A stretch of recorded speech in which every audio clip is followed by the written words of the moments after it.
Hello everyone, it's time to review the results for January's 3-card blind main event tournament. This month we had 228 players and 34 of those players were brand new players to the event. So if you're a new player watching this video, thank you for trying out the format and I hope to see you again next month.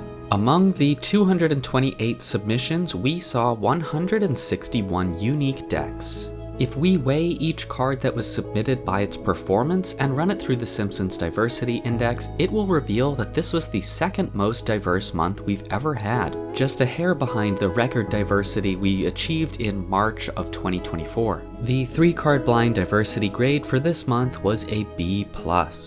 In this month, the most popular card was Ancient Tomb, which actually had a slightly negative win rate. As I've said many times in the past, specifically in reference to Ancient Tomb, if the most popular card within a month is a mana source that supported multiple different types of decks, and the average score of that mana source doesn't break away very far from 50%, I consider that to be a good indicator that the meta was reasonably healthy. And this seems to be true even outside of just the most popular card. The second most popular card was Remote Farm, and the third most popular card was a basic Swamp. The fourth most popular card this month was Mutavault, which is the first card that we see in order of popularity that actually has an average score that is above 50%. Given that Mishra's Factory was recently banned, it's not surprising to see Mutavault at the top of this list because it serves as the most logical stand-in for Mishra's Factory. The most popular deck this month was Alpine Moon, Hammerheim, and Heartfire Hero. This won't come as a shock to anyone who's been following the format closely because it's been among the most popular decks for a couple of months now.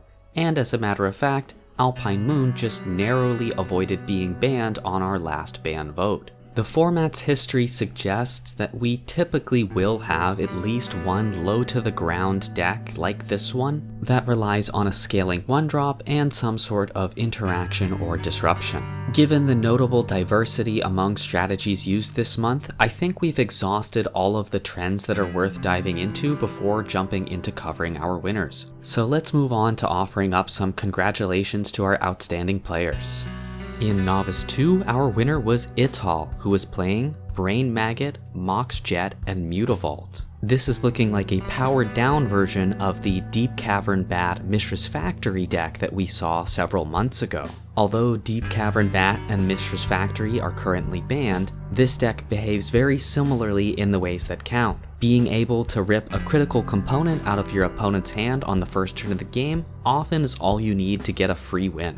In Novice 1, our winner was Army Game Lover, who was playing Mental Misstep, Sunken Citadel, and Treetop Village. The more popular version of this list was in the same pod, which was Assassin's Trophy, Golgari Rot Farm, and Treetop Village. But Army Game Lover was able to achieve a substantially higher average score thanks to Mental Misstep protecting the deck from land disruption, specifically Alpine Moon, Crack the Earth, and Field of Ruin, which was being powered by Sol Ring. In Aspirant 3, our winner was Thornblood, who was playing Fountain of Cho, Porphyry Nodes, and the Wandering Emperor. If the deck can stall out the game, the Wandering Emperor is a very difficult card to beat when it's on the opposite side of the board. Porphyry Nodes is a very effective way at slowing down the game, and offers some protection against decks that have a go-wide strategy and can outright beat decks that run a single large threat. In Aspirant 2, our winner was Elite Elephant, who was playing Mana Crypt, Phyrexian Dreadnought, and the Mycosynth Gardens. This is a deck that we've seen many times before, and it's a very fast one capable of winning on the third turn of the game. The deck can circumvent Phyrexian Dreadnought's drawback by responding to Phyrexian Dreadnought's Enter the Battlefield trigger and copying the Phyrexian Dreadnought with the Mycosynth Gardens. Since the Mycosynth Gardens is only copying Phyrexian Dreadnought, it doesn't carry that Enters the Battlefield trigger with it, and you've successfully cheated into play a 12-12 on the first turn of the game. In Aspirant 1, our winner was Ral Fury Storm, who was playing Prairie Dog, Remote Farm, and Soul Partition. Each of these individual cards, as well as their combination, have become very well known in this community. This has been one of the strongest and most consistently performing decks for a few months now. In Contender 5, our winner was Cool Guy 68, who was playing Island, Seize Claim, and Sleep Cursed Fairy, which notably edged out a couple of Alpine Moon Hammerheim Heartfire hero decks, which look pretty similar on the surface because both of them are running a 1-mana enchantment that can mess with your opponent's lands. The Ward 2 on Sleep Cursed Fairy was very important in this pod and allowed Cool Guy to take the first place by dodging some single target removal that the Hammerheim deck struggled with. In Contender 4, our winner was Dizzy, who was playing Force of Virtue, Rograk Son of Roga, and Senyu Keen-Eyed Protector. This was the deck that won our Exemplar pod in December, but it was relatively unpopular during that month, and some folks were unsure whether the deck was truly powerful or just in the right time and right place. I think Dizzy's win is an indication that the deck is more powerful than most people gave it credit for, and it might be one that we continue to see in the future. In Contender 3, we had a tie between Jim Slow and Ozzy, who were both playing Alpine Moon, Hammerheim, and Heartfire Hero. Although we talked about this deck quite a bit already, I do want to highlight here that one of the reasons it did so well in this pod is that there were 4 different players playing Prairie Dog, Remote Farm, and Soul Partition. So there is no question at all that Alpine Moon was definitely pulling its weight. In Contender 2, our winner was Aethys, who was playing his signature deck, Karakas, Meddling Mage, and Mox Sapphire. Aethys has been a long-time supporter of this community, and when I say Meddling Mage is his signature deck, I really mean it. This is the 13th consecutive month that Aethys has submitted this list, so it's very satisfying to see it finally claim a first place win. In Contender 1, our winner was Spawn of Bolas, who was playing Prairie Dog, Remote Farm, and Soul Partition. I think that this further demonstrates the consistency of this deck and that it is strong at all levels of play. And finally, our winner in Exemplar was Quarion, who was playing Invasion of Gobakhan, Mox Pearl, and Mutavault. This combination is one of the many that led to Inkmoth Nexus getting banned. Although Mutavault's lack of evasion makes it considerably harder to flip Invasion of Gobakhan, the turn 1 hand attack is still extremely potent and one of the drivers for how effective this deck is. Now, before we reveal who our champion is, I think it's important to cover some changes that were made for this year of 3-card blind, which will influence which players we see as champion on a month-to-month basis. Let me begin by defining why we made these changes at all. The purpose of the ELO leaderboard was to help demonstrate which players were the best at the format. The champion title was always handed to the player that was the #1 rank on the ELO leaderboard, and the intent was for that title to signify that that player was the format's most skilled player. However, the way that we had set up the ELO formula in the past disproportionately favored whoever won the current month as opposed to caring about a player's consistency of performance across time. We've adjusted the formula to correct for this, and the positions of players on the leaderboard will now better take into account their performance in past months. Now that we've covered that information, I'd like to congratulate our new champion, Trickpa, who played March from the Black Gate, Mox Jet, and Mutavault, and is sitting at the top of the leaderboard with an ELO rating of 1843. And with that, I'd like to congratulate our winners one more time and move on to discussing the cards that will be included in this month's ban vote.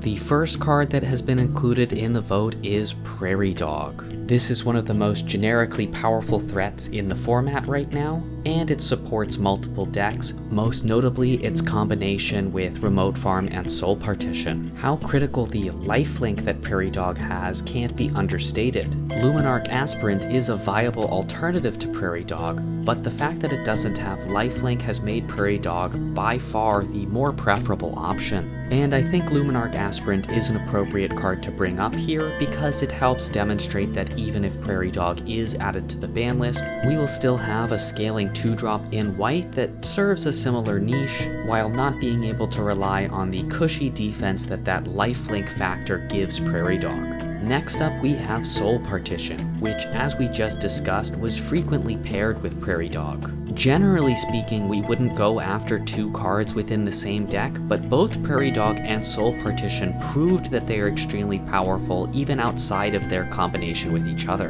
In the case of Soul Partition, we saw it also used with Skrelv's Hive, and we've even seen it used outside of remote farm decks. For example, in this deck we saw it used in combination with Calciform Pools and Mirex. And similarly to how Prairie Dog has Luminarch Aspirant, Soul Partition has a slightly less desirable alternative in the form of Divine Gambit. The fact that it is a sorcery, has 2 white pips, can't hit as many permanent types, and gives your opponent a free show and tell-like effect are all characteristics that will mean that Divine Gambit becoming the default removal spell will result in a different looking meta than the one we currently have.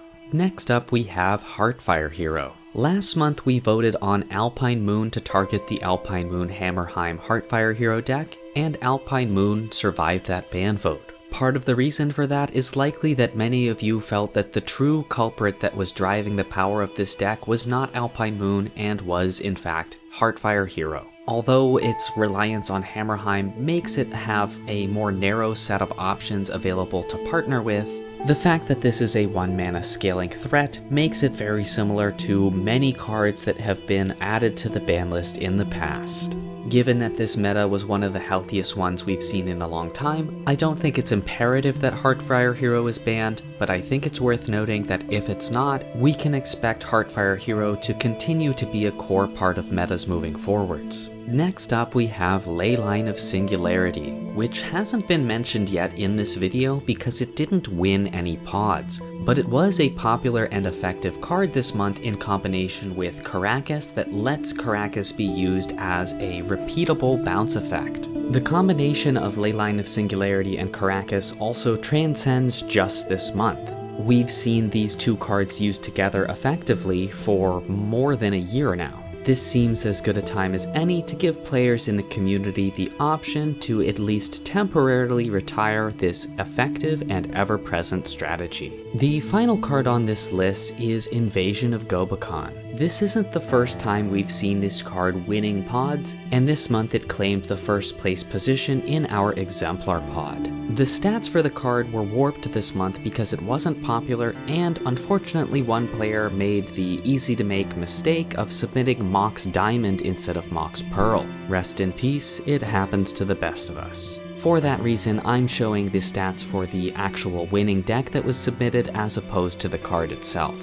Invasion of Gobakhan also bears a lot of similarities to cards that we've been targeting recently with bans. Cards that can easily disrupt an opponent's strategy before they even get to take their first turn. I think those strategies do have a place in the format, but Invasion of Gobakhan might be pushing the limits for what is appropriate for those sorts of strategies. And now that we've covered all the cards that will be included in this month's ban vote, I'd like to remind you that you can participate in the ban vote by visiting the website that will be linked in the description of this video. And as a final announcement, I'd like to let you all know that the upcoming set Aether Drift will be legal to play in the 3-card blind main event tournament in February, so be sure to keep your eyes on these set spoilers to look for cards that might be viable in the 3-card blind format. Thanks for watching everyone, and see you soon.